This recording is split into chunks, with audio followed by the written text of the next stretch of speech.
Hello everyone, আসসালামু আলাইকুম। আপনাদের সবাইকে জানাই নয়মি কুকিং হাউসে স্বাগত। আজকে আমি আপনাদের জন্য নিয়ে এসেছি তালের বড়া বানানোর রেসিপি। খুবই সাধারণ উপকরণ দিয়ে কম সময়ের মধ্যে খুবই সহজভাবে আজকে আমি আপনাদেরকে তালের বড়া করে দেখাবো। তাহলে চলুন দেখা যাক আজকের রেসিপিটি। এখানে আমি তালের বড়া বানানোর জন্য নিয়েছি কোরানো নারিকেল, সাথে নিয়েছি তালের রস, আর এখানে নিয়েছি একটি বাটিতে 1 কাপ চালের গুঁড়া আর 1 কাপ ময়দা। আপনারা চাইলে শুধু ময়দা দিয়েই তালের বড়াটা করতে পারেন, আবার শুধু চালের গুঁড়া দিয়েই বড়াটা করতে পারেন। এখন আমি এর মধ্যে দিয়ে দেব স্বাদ অনুযায়ী চিনি। আপনারা আপনাদের স্বাদ অনুযায়ী চিনিটা বাড়িয়ে বা কমিয়েও দিতে পারেন। এরপরে এর মধ্যে দিয়ে দেব কালো জিরে।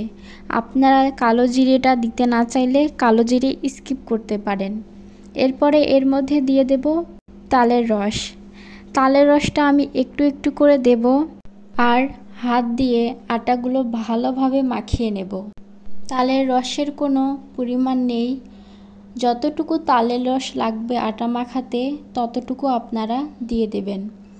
আর খেয়াল রাখবেন চিনিগুলো যাতে দানা দানা না থাকে, চিনিগুলো যাতে গলে যায়। আর দেখুন আমি তালের বড়া বানানোর জন্য সুন্দর একটি ব্যাটার তৈরি করে নিয়েছি। এখন আমি এর মধ্যে দিয়ে দেব কোরানো নারিকেল। আপনারা নারিকেল দিতে না চাইলে নারিকেলটাও স্কিপ করতে পারেন, কোনো সমস্যা নেই। এখন আমি নারিকেলটা আটার সাথে আরও ভালোভাবে মাখিয়ে নেব।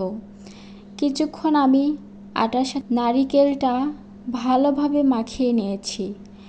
আর বড়া বানানোর জন্য ব্যাটার পুরোপুরি রেডি। এখন আমি বড়া বানাবো।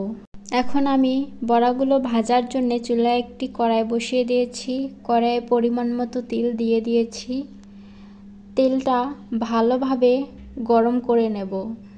তেলটা গরম হয়েছে কিনা দেখার জন্যে তেলের মধ্যে বড়া বানানোর ব্যাটারটা দিয়ে দেব। আর দেখুন তেলটা ভালোভাবে গরম হয়ে গেছে। এখন একে একে এর মধ্যে দিয়ে দেব বড়াগুলো। আপনারা আপনাদের মন মতো বড়াগুলোর শেপ দিয়ে দেবেন। আমি একটা একটা করে সবগুলো বড়া দিয়ে দিয়েছি।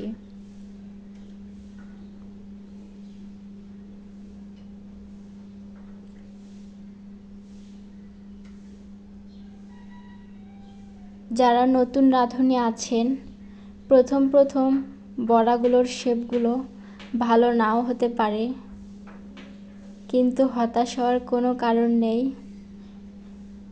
আপনারা চেষ্টা করবেন, দেখবেন বড়াগুলো ভালোভাবে বানাতে পারবেন। কিছুক্ষণ পর আমি বড়াগুলো একটু নেড়েচেড়ে দিচ্ছি। আর আপনারা খেয়াল রাখবেন তেল যাতে বেশি গরম না হয়ে যায়। তেল বেশি গরম হয়ে গেলে দেখবেন বড়াগুলো পুড়ে যাবে আর ভেতরটাও ভালোভাবে সেদ্ধ হবে না। চুলার আঁচটা মিডিয়ামে রেখে বড়াগুলো ভাজতে হবে। দেখবেন বড়াগুলোর কালার যেরকম সুন্দর আসবে, ভেতরটাও সেরকম ভালোভাবে সেদ্ধ হবে। কিছুক্ষণ আমি বড়াগুলো ভেজে নিয়েছি আর আমার বড়াগুলো ভাজা হয়ে গেছে। এখন আমি বড়াগুলো তেল থেকে উঠিয়ে নেব আর একটি বাটিতে রাখব।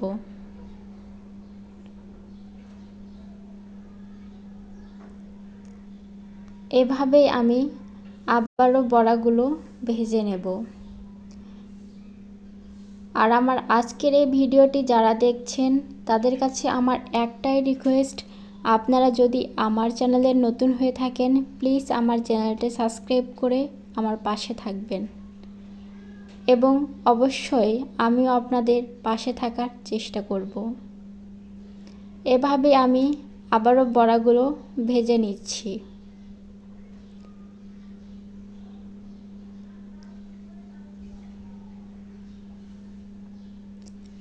আর বড়াগুলোর কালারটা দেখুন অনেক সুন্দর এসেছে। এভাবে আমি সবগুলো বড়া ভেজে নিয়েছি।